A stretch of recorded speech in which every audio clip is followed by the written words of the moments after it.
मील जिसका उद्देश्य था कि बच्चों को पौष्टिक आहार मिले, वो स्कूल तक आए, पढ़ाई लिखाई करें, उसी की वजह से 23 बच्चों की बिहार में जान चली गई और राजनीति जमकर हो रही है।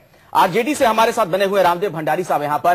रामदेव जी, आपसे मेरा सीधा सा सवाल है, अगर आप लोगों पर साजिश का आरोप लगाया जा रहा है तो आप किस तरह से सफाई देंगे इस मामले में? क्यों आपको लगता है कि साजिश नहीं है?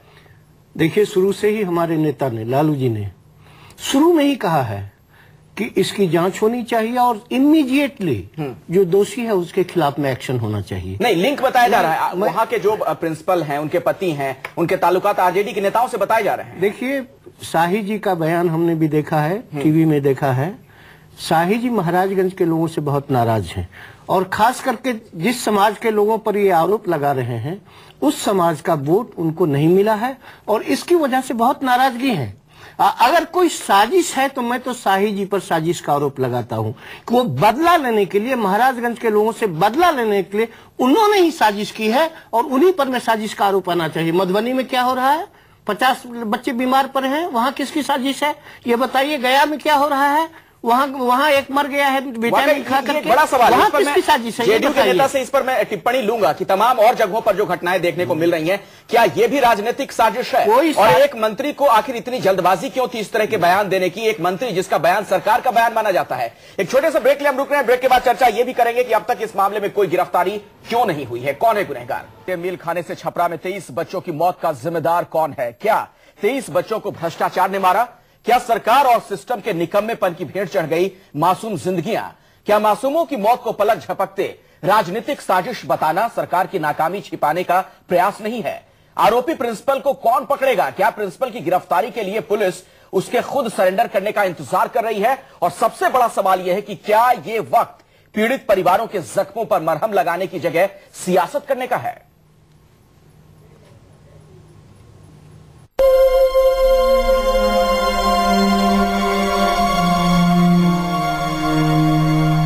छपरा के इन नन्हे मुन्नों की मौत भ्रष्टाचार के जहर से हुई। ये मासूम बेमौत मरे क्योंकि सरकारी निकम्मापन इन्हें भविष्य का सिपाही बनते नहीं देखना चाहता था।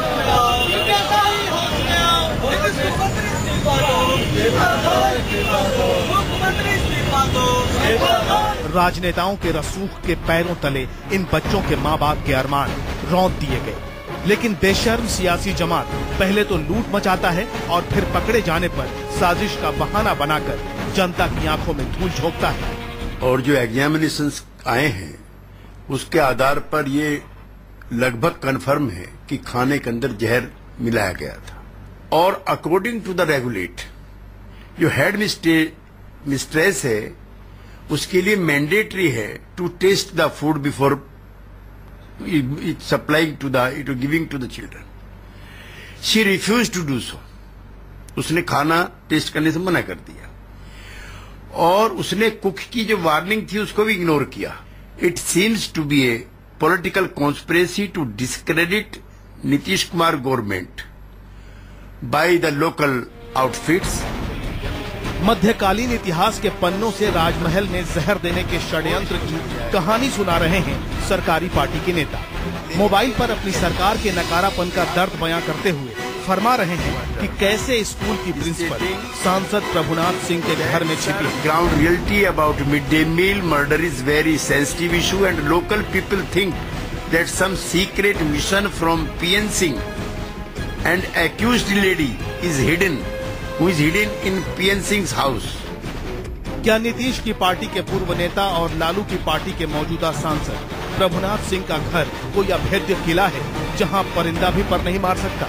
क्या बिहार पुलिस इतनी कमजोर है कि वो सांसद प्रभुनाथ सिंह के घर में घुसकर फरार प्रिंसिपल को पकड़ नहीं सकती? क्या 22 बच्चों की मौत का ठीकरा प्रिंसिपल के मत्थे फोड़कर नीतीश सरकार बेकसूर हो सकती है?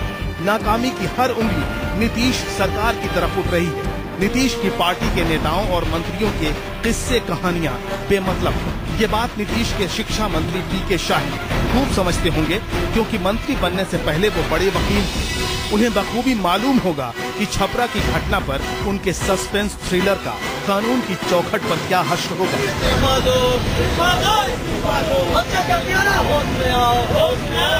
बिना किसी जांच के, बिना किसी रिपोर्ट के, चौक चौराहों की चर्चा के बिना 24 घंटे के भीतर उन्होंने साजिश की कहानी बुन दी, जो अदालती बहसों में औंधे मुंह गिर जाएगी। ऐसी अपुष्ट सूचना है कि उनका पदस्थापन किसी राजनीतिक दबाव के अंतर्गत किया गया। श्रीमती मीना कुमारी के पति श्री अर्जुन राय हैं और वो एक राजनीतिक दल के सक्रिय कार्यकर्ता हैं।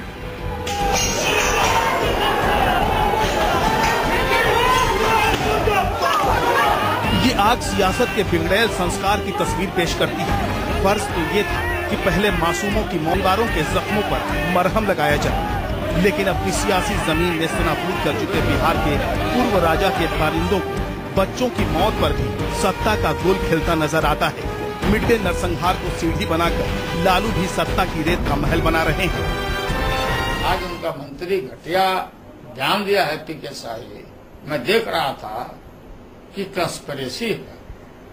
तुम सरकार में हो, तुम जिस पर आरोप लगा रहे हो तुम्हारा अफसर है, प्रिंसिपल तुम्हारा अफसर है सरकार का, उसके ऊपर हायरार्की है। मतलब कितना चेक पॉइंट है, सीडीपीओ है, बीडीओ है, मुखिया या कौन कौन कहां से सामान आएगा, कहां सामान जाएगा, ये जिम्मेवारी विपक्ष का है, ये सरकार की जिम्मेवारी है और इस जिम्मेवारी से भाग नहीं सकते हो।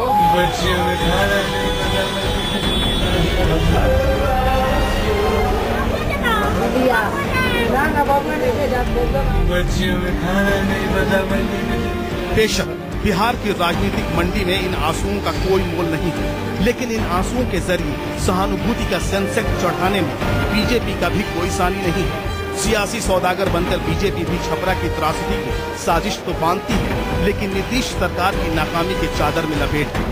अगर प्रशासन और सरकार तुरंत अगर कार्रवाई करती तो इन बच्चों को बचाया जा सकता था।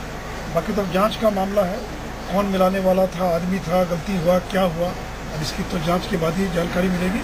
लेकिन ये राज्य सरकार की घोर उदासीनता, राज्य सरकार की लापरवाही का परिणाम है कि इस राज्य की इतनी बड़ी संख्या में 22 से ज्यादा बच्चे और मौत की मुंह में चले।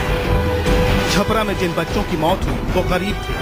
1 जून दाल भात तरकारी की लालच में वो स्कूल जाते थे, लेकिन गरीबों की इस लालच पर मालदार नेताओं की लालच भारी पड़ गई।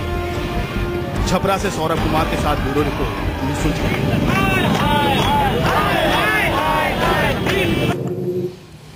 दरअसल ये सोचकर ही रोंगटे खड़े हो जाते हैं कि आखिर कैसे 23 बच्चों ने तड़प तड़प कर दम तोड़ा होगा, खून की उल्टियां उन्होंने की। लेकिन हमारे नेता इस पर भी सियासत कर रहे हैं। ऐसे में जाहिर तौर पर तमाम सवाल खड़े होंगे। हमारे साथ 4 बड़ी पार्टियों के नेता यहां पर मौजूद हैं। प्रतिनिधि के तौर पर कांग्रेस, बीजेपी, जेडीयू और आरजेडी के नेता मौजूद हैं। आप तमाम नेताओं से मेरा एक ही सवाल है, क्यों नहीं आप लोगों को लगता कि भ्रष्टाचार की बलि चढ़ गए ये मासूम? आप लोग एक दूसरे पर आरोप प्रत्यारोप क्यों लगा रहे हैं? और पहला सवाल जेडीयू के नेता से है, सैयद अफजल अब्बास साहब। जी, ये सवाल है, देखिए कहीं ना कहीं कमियां तो रही हैं। मैं कल से भी कह रहा हूं कि कहीं ना कहीं कमी रही, जिसकी कमी की वजह से ये घटनाएं घटी है। लेकिन साथ साथ सिर्फ सरकार को ही दोषी ठहरा देना क्या मेरी जिम्मेदारी नहीं बनती है? हम जो इंसान है, जो लोग नागरिक है, उनकी जिम्मेदारी नहीं बनती है? स्कूल के टीचर की जिम्मेदारी नहीं बनती है? जो सामान दे रहा है वो चाहे प्राइवेट है, उसकी जिम्मेदारी नहीं बनती कि क्यों सामान गलत दे रहा है, सही दे रहा है? या अगर ये अगर इसमें अगर जहर है तो जहर खाने के बाद से बच्चों की मौत होती है। सरकार बिल्कुल सरकार की जिम्मेदारी, मैं तो कह रहा हूँ सरकार की जिम्मेदारी बनती है, लेकिन साथ साथ और लोगों की भी, हमारी भी, हर नागरिक की जिम्मेदारी बनती है। और पीके शाही साहब की जिम्मेदारी ये बनती है कि इसमें राजनीतिक साजिश की देखिए, पीके शाही साहब किस एंगल पे बोल रहे हैं, कहां से बोल रहे हैं, वो सरकार में उनको ज्यादा पता होगा। लेकिन मैंने कल भी कहा था, आज भी मैं कह रहा हूं कि घटना 2 बजे के बाद, 2 बजे की घटना है और 3-4 बजे के बाद से छपरा बंद करो, बिहार बंद करो की बात शुरू हो जाती है। रामदेव भंडारी जी, भ्रष्टाचार इसके लिए क्यों नहीं जिम्मेदार है? आप लोगों को भी इसमें राजनीतिक साजिश की बू क्यों आती है? क्यों आप लोग भी जिंदाबाद मुर्दाबाद के नारे लगा रहे हैं? बिल्कुल भ्रष्टाचार इसमें, और भ्रष्टाचार कोई स्कूल लेवल पर नहीं, इस भ्रष्टाचार में नीचे से लेकर ऊपर तक सभी शामिल हैं। सभी बंदरबांट करते हैं। मिड डे मील का जो पैसा है जो सरकार की ओर से है, उसका सभी बंदरबांट करते हैं। रामदेव भंडारी जी, भ्रष्टाचार पर जो सांसद हैं वो आप ही के सांसद हैं, आप ही के पार्टी के सांसद हैं, MLA क्या वो डीएम को, डिस्ट्रिक्ट मजिस्ट्रेट को वहां पर बुलाकर बात नहीं कर सकते थे इस बारे में, अगर वहां भ्रष्टाचार इस तरह की सूरत हाल हो? आपने टीवी पर देखा होगा कि प्रभुनाथ जी दूसरी जगह जा रहे थे, जैसे ही उनको पता लगा तो कई बार उन्होंने डीएम से कांटेक्ट करने का, सेवरल टाइम्स उन्होंने डीएम से कांटेक्ट करने का प्रयास किया, मगर डीएम फोन पर उपस्थित नहीं हुए।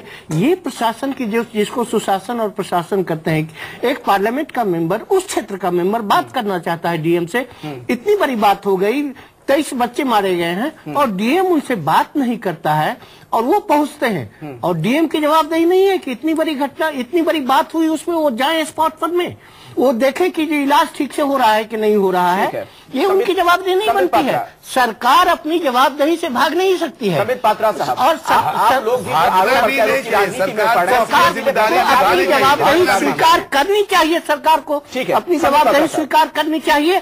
और मेरा मानना है कि कम से कम जो शिक्षा मंत्री हैं उनको तो चुपचाप इस्तीफा देके घर बैठ जाना चाहिए। अगर चीफ मिनिस्टर नहीं भी देते हैं इस्तीफा, इनको तो इस्तीफा बीजेपी के प्रतिनिधि हैं संबित पात्रा। संबित पात्रा साहब, आप लोगों के पास, आपको लगता है कि नैतिक, आप लोगों के ऊपर है कि नैतिक तौर पर ये बातें कह सकते हैं? 8 साल तक इस सरकार में आप लोग रहे हैं। स्वाभाविक रूप से 8 साल तक हम सरकार में रहे और गर्व से कह सकते हैं कि 8 सालों में ऐसा कभी नहीं हुआ और हम चाहते भी नहीं है कि हिंदुस्तान में ही क्या विश्व भर में ऐसी कोई घटना घटे जिसमें मासूम बच्चों के जीवन के साथ खेला जाए। मगर हमारे हटने के पश्चात ये हुआ है, जैसे मैं बार बार जब आप ये बात कहते हैं संबित पात्रा साहब कि हमारे हटने के पश्चात, मैं भी एक राजनीति है। नहीं, देखिए, आप अभी भ्रष्टाचार पर कोई जवाब मुझे नहीं दे रहे हैं। दो विषय है। भ्रष्टाचार के विषय में आपने पूछा तो मैं बता दूं, आज का कोई विषय नहीं है। मिड डे मील जब से उसका गठन हुआ है 60 के दशकों से, तब से बहुत सारे भ्रष्टाचार के कंट्रोवर्सी में फंसता रहा है।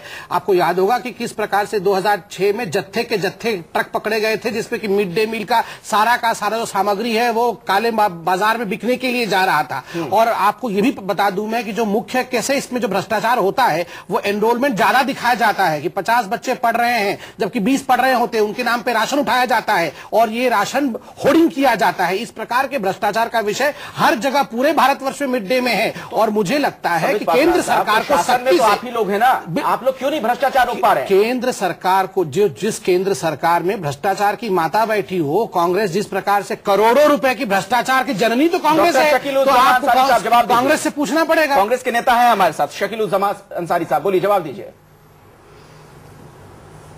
इनका कंट्राडिक्टरी बयान ऐसा है कि इनके बयान पर जवाब देना तो कुछ बात ही नहीं लगता है। कहां से कहां भ्रष्टाचार की बात है तो ये सुशासन 8 साल से कह रहे थे। ये कहे ना कि ये सुशासन में इनके यहां क्यों भ्रष्टाचार हो रहा था, इन्होंने कहा एक दिन हट गया, एक दिन में सब ठीक हो गया। ये बहुत दुखद है कि दुख की घड़ी में जहां अभी संपैथी व्यक्त करनी चाहिए वो गरीब परिवारों के साथ जिनके बच्चे नहीं रहे, उस बीच में ये राजनीति कर रहे हैं, ये राजनीति कर रहे हैं, उनके एक मिनिस्टर राजनीति कर रहे हैं जिनको लग रहा है कि उसमें षड्यंत्र है। और अगर षड्यंत्र है तो षड्यंत्र को दूर करने की ड्यूटी तो सरकार की थी, और षड्यंत्र है तो फिर जांच क्यों कर रहे हो? जब तुम्हें सब कुछ जांच मालूम ही है, रिपोर्ट, तो जांच क्यों कर रहे हो? तुम कार्रवाई ना अभी तक कर देते। तो ये गैर जिम्मेदाराना ये लोग काम कर रहे हैं, एक हटके एक सटके। और हम समझते हैं कि भ्रष्टाचार कई भी सरकारी कार्यों में है, जो स्कीम पब्लिक योजनाएं बनती हैं उसमें होती हैं, तो इसमें ये ड्यूटी होती है ना सरकार की, चूंकि केंद्र की ये स्कीम राज्य सरकार इंप्लीमेंट करती है, तो राज्य सरकार को चाहिए ना कि इसके लिए मॉडलिटी तय करे। केंद्र सरकार ने जो मॉडलिटी तय करके मिड डे स्कीम के लिए भेजा है उसका भी पालन नहीं हो रहा है। इसलिए राज्य सरकारों का उठाना चाहता हूं, काम करना चाहिए। ये जो मिड डे मील प्रोग्राम है यह भी राइट टू फूड के अंतर्गत आता था, और अब जो फूड सिक्योरिटी बिल आ रहा है इसमें केवल एक मेरी बहुत नॉन पॉलिटिकल वे से कहूंगा, फूड सिक्योरिटी बिल को लागू करने के लिए कितने बड़े तंत्र की आवश्यकता है, और हमारे पास एक छोटे से right to hunger, right to food के लिए भी तंत्र नहीं है। तो बहुत बड़े तंत्र को एस्टैब्लिश करने की आवश्यकता है, और मुझे लगता है जो मौजूदा तंत्र है संबित पात्रा साहब, वो क्या कर रहा है? आवेशांतर हो रहे हैं फूड सिक्योरिटी बिल की तरफ। मिड डे मील भी आपकी सरकार, ये तो राजनीति करेंगे सरकार है। इन जगहों की शिकायतें आती हैं, 11 करोड़ बच्चों को जहरीली चीजें मिलती हैं, मिड डे मील का फायदा पहुंचाया जा रहा है। आता हूं मैं शकील उज़्ज़मा साहब, मैं लौटूंगा आपके पास, पहले समित पात्रा साहब से मेरा सवाल है। देखिए, आपने छत्तीसगढ़ का विषय उठाया, मैंने फूड सिक्योरिटी बिल को इस बीच में इसलिए मैं लेके आया बिकॉज यह जो मिड डे मील वाला प्रोग्राम है, यह भी एक तरह से फूड सिक्योरिटी का ही विषय है। बच्चों के फूड सिक्योरिटी के लिए उन्हें मिड डे मील दिया गया, और मेरा सिर्फ इतना कहना था कि अपैरेटस बड़ा होना है, बहुत कुछ करना बाकी है। छत्तीसगढ़ का विषय उठाया तो आप भी जानते हैं जो पीडीएस सिस्टम छत्तीसगढ़ का है और mid day meal system Chhattisgarh और गुजरात का है, उसकी सानी पूरे हिंदुस्तान में कहीं नहीं है। एक आध बार कहीं छिपकली निकल गया तो भत्सनीय निंदनीय है। देखिए, मैं नहीं कहूंगा कि 4 छिपकली निकल गई तो बहुत बढ़िया हो गया, निंदनीय है। गुजरात जहां भी बच्चों के खाने में, बड़ों के खाने में जहां भी मिलावट हो, चाहे वो किसी की भी सरकार हो, वो अच्छी बात नहीं है। मैं यह बल्कि यहां रक्षा नहीं कर सकता कि अपने सरकार में छिपकली निकली तो वो छिपकली अच्छी है, दूसरे की सरकार में निकली तो उस छिपकली पे राजनीति होनी चाहिए। बिल्कुल ऐसी बात नहीं है। पूरे सिस्टम को दुरुस्त करने वही कह रहे हो ना, आप कह तो वही रहे हो। ठीक है। सैयद अफजल अब्बास जेडीयू के नेता हैं, आप बताइए सर, इतने दिनों तक आप लोग सरकार में रहे, अगर भ्रष्टाचार है वहां पर क्यों नहीं रोक पाए आप, और ऐसी सरकार सुशासन के दावे कैसे कर सकती है? देखिए, मैंने कहा कि गलतियां तो हुई हैं, और कहीं न कहीं कुछ न कमी, तभी तो ये बात सामने आई। ईमानदारी से इसमें कहने में मुझे कोई शक, मतलब कोई इसमें बेहिजक मैं कह रहा हूं कि कहीं न कहीं फॉल्ट था, और जिसकी बुनियाद पे ये, चाहे वो प्रशासन का हो या मेरी हो या आम नागरिक का हो या दुकानदार का हो। आप ये मानते हैं कि गलती हुई? हाँ, बिल्कुल। तो मंत्री को नैतिक जिम्मेदारी लेते हुए इस्तीफा नहीं देना चाहिए? देखिए, नैतिक जिम्मेदारी की बात है, पहले देखिए जांच के, मैं तो ये कह रहा हूँ ये गलतियां हुई और गलती का ओरिजिन कहां से है, इसमें सबसे बड़ा सवाल यही उठा रहे हैं, ये ओरिजिन कहां से है, ये इसकी उत्पत्ति कहां से हुई है। ये बार बार जो पीके शाह जो कह रहे हैं वो यही कह रहे हैं ना कि सामान यहां से आया, सामान जब डाल रही थी, मतलब सामान जिनके पास से आया वो आरजेडी के नेता की दुकान है, बार बार आरजेडी की हो या बीजेपी की हो, जेडीयू की हो। तो प्रशासन क्या कर रहा था वहां पर? वही तो मैं कह रहा, प्रशासन को करना चाहिए। मैं समझता हूं FIR आज से कल तक उसको अरेस्ट होना पड़ेगा। चलिए, रामदेव भंडारी जी, छोटा सा जवाब इस पर दीजिए जो आरोप आप पर लग रहा है, फिर ब्रेक के लिए रुकना पड़ेगा मुझे। मैंने पहले कहा ना कि अपना चेहरा बचाने के लिए, शाही जी अपना चेहरा बचाने के लिए नैतिक आधार पर जो उनसे इस्तीफा मांगा जा रहा है, उससे बचने के लिए, अपनी जवाबदेही से बचने के लिए ये गलत आरोप लगा रहे हैं। आरजेडी का उससे कुछ लेना देना नहीं। मैं फिर कहता हूं कि हमारे नेता ने कहा है कि जिसकी गलती हो उसके खिलाफ में इमीडिएटली कार्रवाई होनी चाहिए। क्यों नहीं कार्रवाई हो रही है? क्यों नहीं गिरफ्तारी हो रही है किसी की? अच्छा, जिस नेता के यहाँ से ये सामान आता था वो आरजेडी के नहीं है? आरजेडी के नहीं, आरजेडी के हैं या नहीं है वो बात नहीं है। हाँ। इतना जरूर है कि वो शाही जी के वोटर नहीं है। वो लालू वोटर नहीं, किसके वोटर हैं? वो लालू जी के कास्ट के हैं, और लालू जी के कास्ट के लोगों को वो शाही जी अपना दुश्मन मानते हैं वहाँ, और इसीलिए जानबूझकर वो फंसा रहे हैं। ऐसा नहीं है कि अब कास्ट में, जबकि लालू जी का उससे कुछ लेना देना नहीं है। लालू जी के सिर्फ जात के लोग हैं वो, अब मरे भी है। मैं आपको बता रहा हूँ, जो मरे भी है वहाँ, जो बच्चे मरे हैं उसमें भी हमारे दर्शक अंदाजा लगा सकते हैं।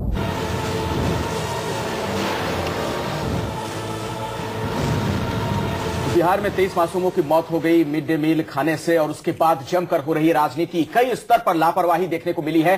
पहले चेक एंड बैलेंस नहीं, उसके बाद इलाज जल्द से जल्द सरकार मुहैया नहीं करवा पाई कई बच्चों को, और इस वजह से उनकी जान चली गई, और अब जमकर राजनीतिक बयानबाजी हो रही है। और सूरत हाल ये है, जरा देखिए, गौर कीजिए, कई मासूम अब स्कूलों में मिड डे मील खाने से मना कर रहे हैं, इस कदर वो खौफजदा हैं, दहशत में हैं। अब बड़ा सवाल ये कि ऐसे में उनमें कैसे भरोसा बहाली हो। पहला सवाल आप ही से, सैयद अफजल अब्बास साहब, बिहार में बिल्कुल सही कह रही है। सवाल ये हर वो स्टूडेंट है, ये हर माँ बाप गार्जियन के दिल में बात उठ रही है कि मेरा बच्चा जाए शायद कहीं बच के ना आए, क्योंकि इससे पैनिक फैला हुआ ना।